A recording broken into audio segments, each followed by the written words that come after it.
Bismillahirrahmanirrahim. Assalamualaikum warahmatullahi wabarakatuh. Di sini saya Dani Diayu Pramesti selaku moderator pembawa presentasi yang berjudul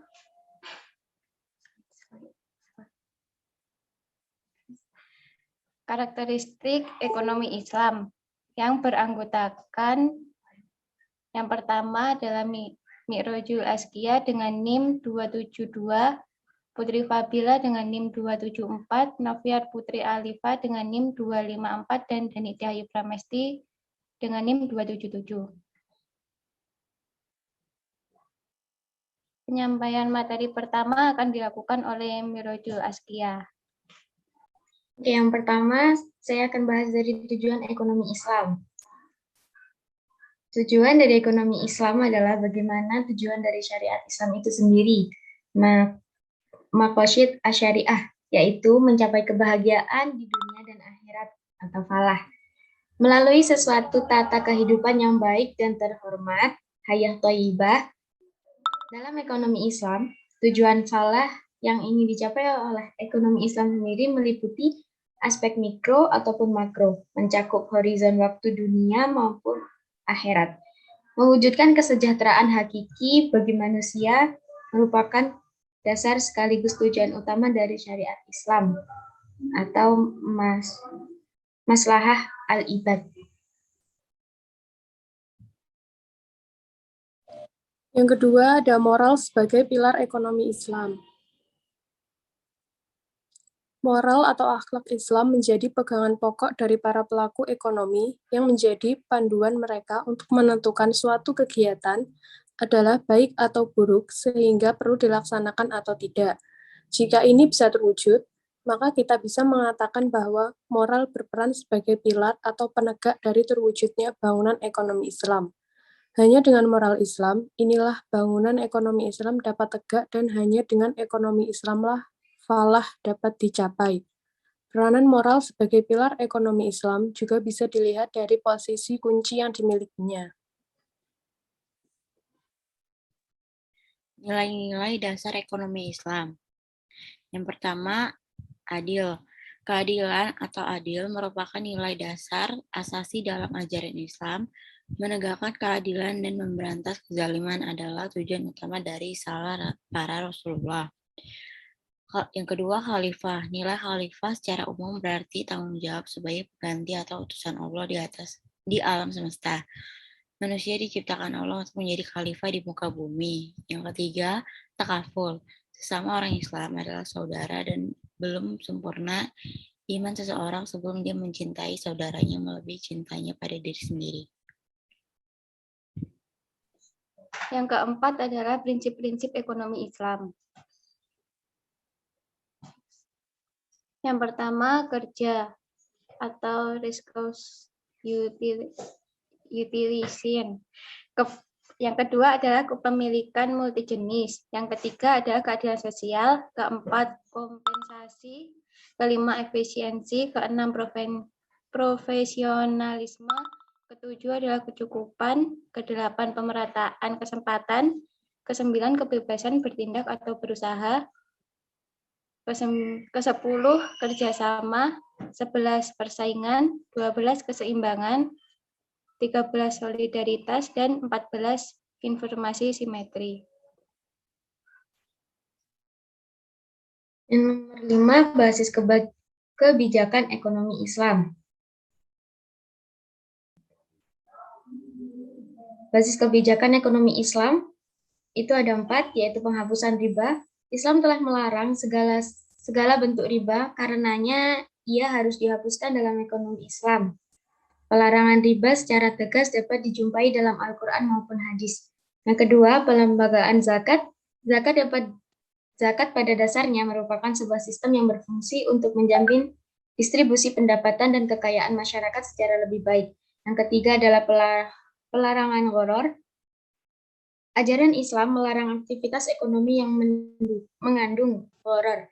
Dari segi bahasa, gharar berarti resiko atau juga ketidakpastian. Dapat disimpulkan juga, gharar adalah transaksi dengan hasil atau outcome tidak dapat diketahui atau diprediksi.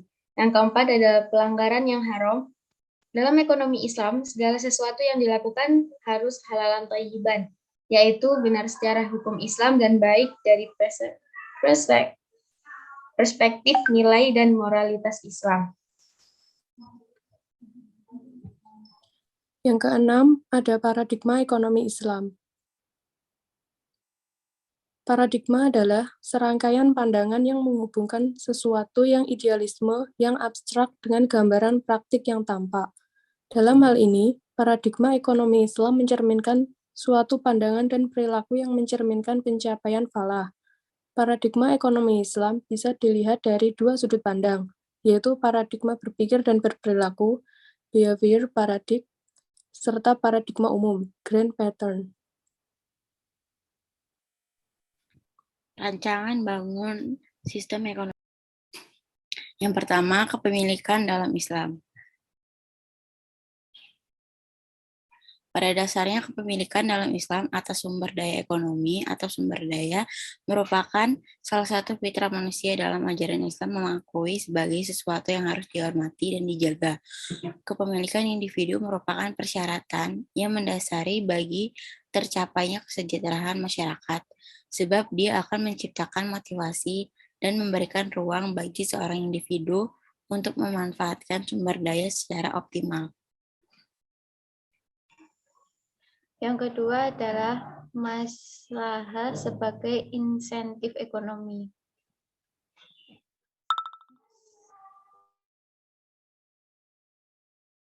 Next. Islam mengakui adanya insentif material ataupun non-material dalam kegiatan ekonomi. Hal ini dikarenakan ajaran Islam memberikan peluang setiap individu untuk memenuhi kepentingan individunya, kepentingan sosial ataupun kepentingan sucinya untuk beribadah kepada Allah Subhanahu wa taala. Secara garis besar, insentif kegiatan ekonomi dalam Islam bisa dikategorikan menjadi dua jenis, yaitu intensif yang akan diterima di dunia dan intensif yang akan diterima di akhirat. Yang ketiga adalah musyawarah sebagai prinsip pengambilan keputusan. Secara umum, pengambilan keputusan dalam ekonomi Islam didasarkan atas prinsip mekanisme pasar.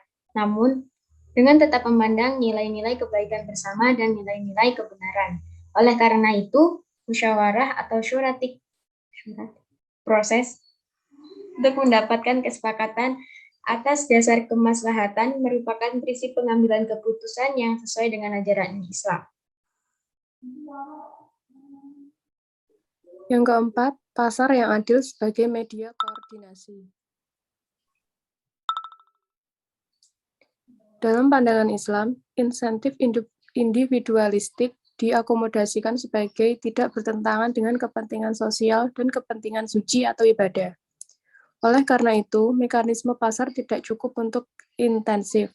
Kebebasan individu yang harmoni dengan kebutuhan sosial dan moralitas Islam akan terwujud dalam suatu mekanisme pasar yang mengedepankan aspek moralitas dan kerjasama. Mekanisme pasar murni bukanlah menjadi kendali perilaku pada pelaku ekonomi. Namun, pasar juga dikendalikan oleh pemerintah dan masyarakat, citizenship, dalam upaya mencapai keadilan dan kemaslahah maksimum. Pelaku ekonomi dalam Islam. Yang pertama, pasar dalam ekonomi Islam. Ajaran Islam sangat menghargai pasar sebagai wahana bertransaksi atau perniagaan yang halal, sah atau legal, dan thayyib atau baik, sehingga secara umum merupakan mekanisme alokasi dan distribusi sumber daya ekonomi yang paling ideal. Yang kedua, pemerintah dalam ekonomi Islam. Suatu pasar yang Islami akan sulit terwujud apabila tidak ada peran pemerintah dalam pasar. Ini secara garis besar dapat diklasifikasikan menjadi 3 bagian, yaitu pertama, peran yang berkaitan dengan implementasi nilai dan moral Islam. Kedua, peran yang berkaitan dengan menyampurkan mekanisme pasar. Dan yang ketiga, peran yang berkaitan dengan kegagalan pasar. Yang ketiga, masyarakat dalam ekonomi Islam. Peran masyarakat juga muncul disebabkan adanya konsep hak publik dalam ekonomi Islam, seperti wakaf. Kekayaan wakaf adalah kekayaan masyarakat secara keseluruhan dan berlaku sepanjang masa, karena wakafnya merupakan hak milik masyarakat yang tidak tergantung kepada pemerintah yang berkuasa. Sekian presentasi dari kelompok kami. Jika ada kurang lebihnya kami mohon maaf. Wassalamualaikum warahmatullahi wabarakatuh.